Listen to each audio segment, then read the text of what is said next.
The overall goal of this procedure is to test the ability of protein ectodomains to mediate homophilic adhesion.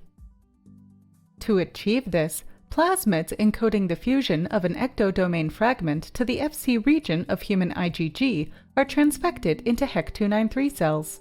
The secreted ectodomain Fc fusion proteins are captured on magnetic beads conjugated to protein G, and following a wash, the coated beads are allowed to interact in solution. The coated beads are then imaged to assess the extent of aggregation and finally quantified using simple image analysis. The resulting data reveal whether the protein under study is capable of mediating homophilic adhesion. The main advantages of this technique over existing methods such as cell aggregation assays is that it is quick, simple, and directly tests the adhesive activity of your chosen protein. Demonstrating this technique will be Dr. Michelle Emond, a senior scientist from the laboratory.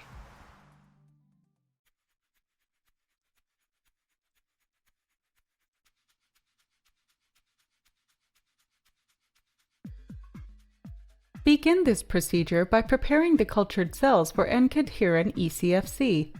2 to 3 days prior to transfection, use 0.05% trypsin EDTA to detach the HEC293 cells from culture dishes. Prepare 2 100 mm dishes for each condition.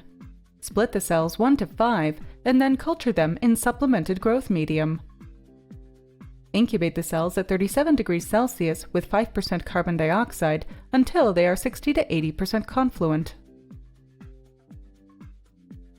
On the day of the transfection, use a reagent such as lipofectamine to introduce a plasmid encoding Fc fusion. After the transfection, return the cells to the